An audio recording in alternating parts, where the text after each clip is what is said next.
Hello, everyone. My name is Arian, My name is Kelly. and we decided to work with Chapter 20, which is Counseling Immigrants and Refugees.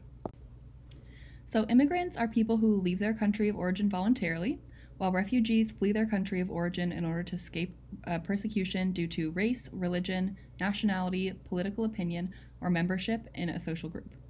Asylees meet criteria for refugee status and are physically present in the United States or at a point of entry when granted permission to reside in the United States.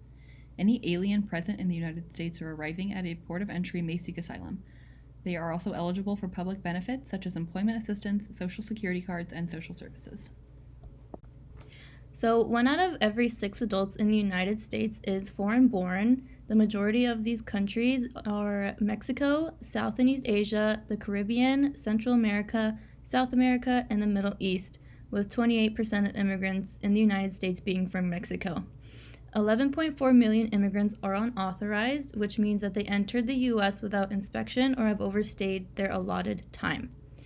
Potential reasons for migration include escaping poverty, improved quality of life, escaping war or political unrest. In regard to poverty, many immigrants in the U.S. occupy low-paying jobs and 23% live in poverty, with many having to live with the exploitation or abuse to maintain employment. Immigrants in the United States, immigrants in the United States, especially undocumented immigrants, are integral to the functioning of our society in that they tend to work in various service industries. The vast majority of immigrants contribute to society much more than they use social services and are less likely to commit crimes than American-born citizens. Okay, so on to characteristics and strengths, starting with historical and sociopolitical factors. Until 1952, only white immigrants were allowed to become naturalized citizens, and the Immigration Act of 1965 permitted all foreign-born people to apply for citizenship.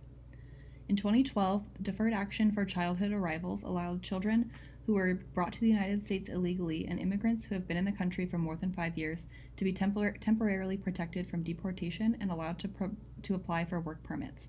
Those protected under this act are referred to as Dreamers. This act protects around 5.5 million undocumented people, but leaves out about 6 million who don't qualify. Many state laws allow officials to interrogate people who they suspect to be immigrants and documentation status, and can prevent suspected immigrants from voting, attending school, and even teaching. Currently, the Controlled Application Review and Resolution Program prevents many people from Arab, Middle Eastern, Muslim, and South Asian communities from applying for citizenship or work visas because of their association with national security concerns. Cultural and acculturation issues include adjusting to a new society with potentially limited social support, concerns of adapting to a new culture or country, and also losing cultural identity, lack of support or community group, feelings of estrangement and isolation. There are also worries of the future, difficulties in communicating in English, and unemployment.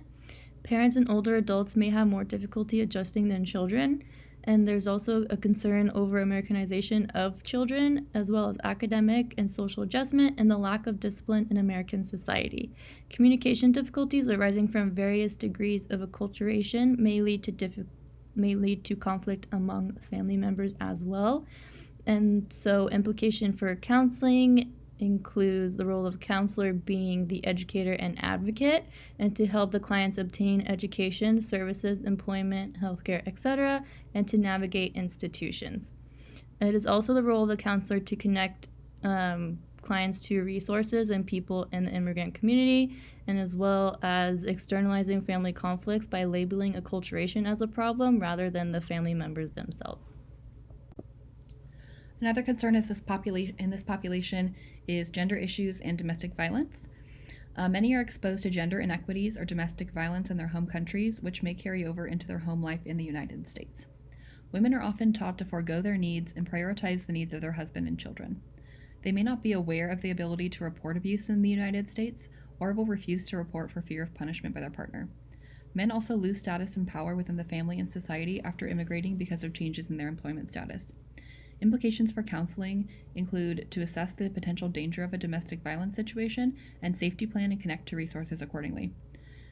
They should also acknowledge the degree to which the client values his or her role in the family and the cultural importance of that role. Cultural strengths include contributing to social, political, and cultural advancements, and immigrants and refugees are loyal to the United States as their chosen home and therefore engage and contribute to society. Immigrant communities in the United States provide social support for one another that lessens the negative impact of acculturation. So, additional specific challenges include prejudice and discrimination.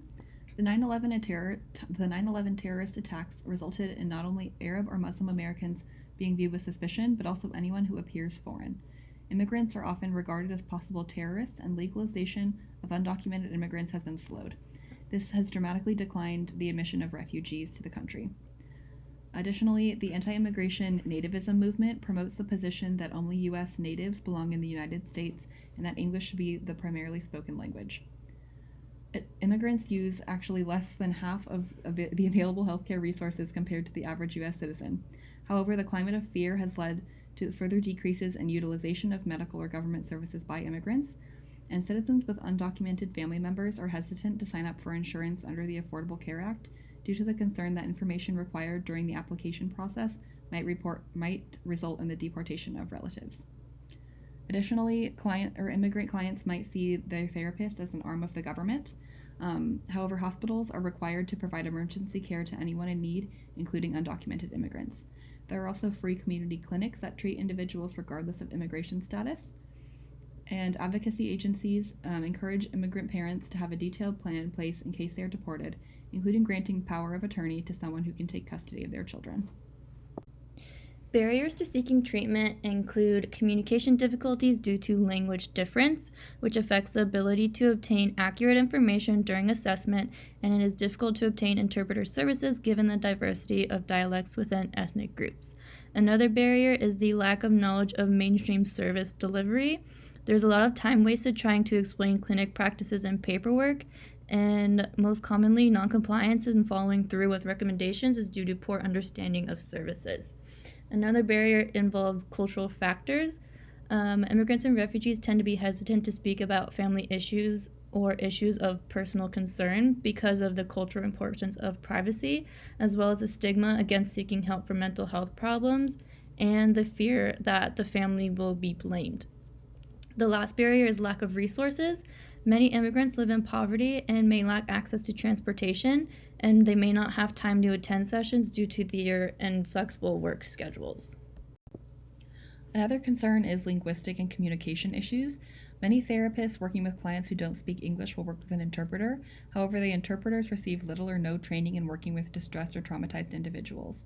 So the interpreters themselves may experience emotional distress, especially if they have a similar background to the client they're working with.